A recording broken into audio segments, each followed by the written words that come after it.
Class 12th का जो history है उसमें दूसरा चैप्टर है मौर्य काल से लेकर गुप्त काल तक, है ना। और आज हम जानेंगे कि गुप्त काल में जो भी शासक हुए और शासन कितने कितने समय तक किए उसके बारे में जानेंगे। ठीक, तो बिना देरी किए हुए इसमें देखते हैं कि आखिर यह क्या है ना। गुप्त साम्राज्य में कौन सब शासक हुए थे और कौन सब शासक कितने समय तक शासन किए थे, है ना। किसने स्थापना किया था, कब तक चला था, सारी जानकारी मिलेंगी। ठीक, तो सबसे पहले जो है इसमें चंद्रगुप्त प्रथम है ना। गुप्त साम्राज्य में चंद्रगुप्त प्रथम है जो 319 से 350 ईस्वी तक शासन किया था, है ना। ये जो है 31 साल तक शासन किए। और यह देखिए गुप्त वंश का संस्थापक श्री गुप्त 275 ईस्वी का था। 275 ईस्वी में गुप्त वंश का संस्थापक था वह श्री गुप्त था। लेकिन इसके बाद घटोत्कच के 319 ईस्वी तक राज किया।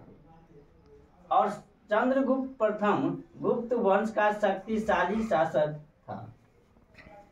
ये जो चंद्रगुप्त प्रथम है यह गुप्त वंश का सबसे शक्तिशाली शासक था। इससे पहले जो श्री गुप्त था वो शासन किया था 275 ईस्वी तक जो है वो बनाया था, संस्थापना किया था। घटोत्कच जो है 319 ईस्वी तक राज किया था। लेकिन शक्तिशाली शासक गुप्त वंश का है ना।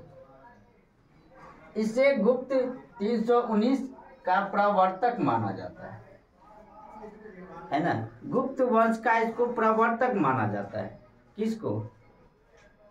ये जो है चंद्रगुप्त प्रथम। ठीक, दूसरा कौन है? तो दूसरा इसका पुत्र है ना। इसमें भी राजतंत्र के जैसे ही एक एक करके पुत्र के पुत्र इस प्रकार से शासन करते थे। दूसरा देखिए समुद्रगुप्त है ना। और यह चंद्रगुप्त का पुत्र था जो 350 ईस्वी से लेकर 375 ईस्वी तक शासन किया, है ना। ये 15 वर्ष तक शासन किए। कौन? समुद्रगुप्त। ठीक, समुद्रगुप्त जो शासन किए तो चंद्रगुप्त का पुत्र समुद्रगुप्त का सर्वप्रतापी सम्राट था। आप राजा बोलिए या शासक बोलिए, है ना, या सम्राट बोलिए, एक ही बात होता है ना। तो चंद्रगुप्त का जो पुत्र था समुद्रगुप्त,